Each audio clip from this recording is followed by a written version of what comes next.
بسم اللہ الرحمن الرحیم۔ الصلاۃ والسلام علیک یا سید یا رسول اللہ، الصلاۃ والسلام علیک یا سید یا حبیب اللہ، لا تعداد درود السلام ہمارے پیارے آقا حضرت محمد مصطفیٰ صلی اللہ علیہ وآلہ وسلم اور آپ کی آل پر۔ ویور میں مشتاق احمد، آپ دیکھ رہے ہیں یوٹیوب چینل۔ نظر بد اور اس کے علاج میں مناسبت، یہ دوسرا حصہ پیش کر رہا ہوں۔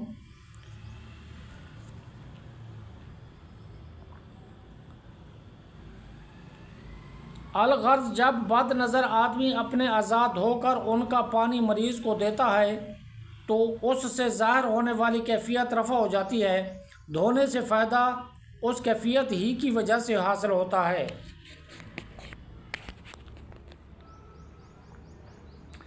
اگر کوئی کہے کہ آزاد ہونے کی مناسبت تو واضح ہو گئی، لیکن اس پانی کو نظر لگے ہوئے انسان پر ڈالنے میں کیا مناسبت ہے؟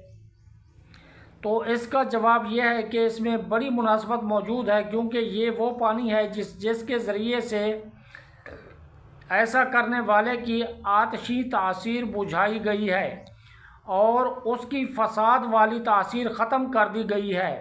چنانچہ یہ پانی جس طرح بد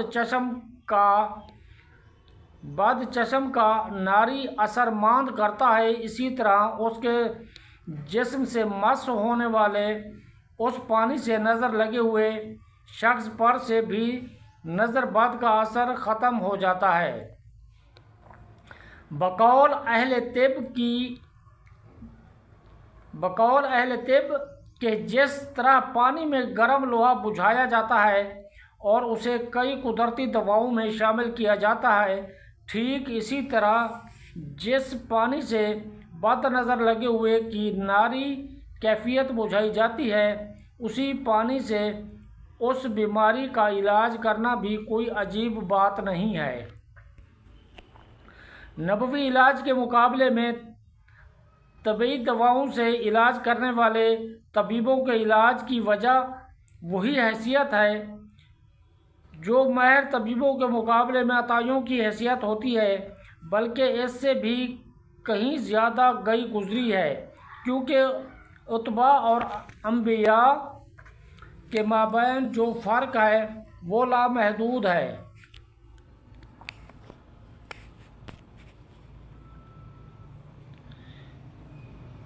اس کا اندازہ ممکن نہیں۔ مندرجہ بالا تفاصیل سے عیاں ہو گیا ہے کہ حکمت اور شریعت باہم موافق ہیں، ایک دوسرے کے خلاف نہیں۔ اللہ تعالیٰ جسے چاہتا ہے صحیح بات سمجھنے کی توفیق دیتا ہے، اور جو شخص توفیق کا دروازہ کھٹکھٹاتا رہے اس کے لیے دروازہ ضرور کھلتا ہے۔ کامل ترین نعمتیں اللہ تعالیٰ ہی کی طرف سے ہیں اور اعلیٰ ترین دلائل بھی اسی کے ہیں۔ ویور، اس ویڈیو کو سبسکرائب کر لائک اور شیئر بھی کر دیں۔ آپ اپنا خیال رکھیے، مجھے دیجیے اجازت۔ اللہ حافظ۔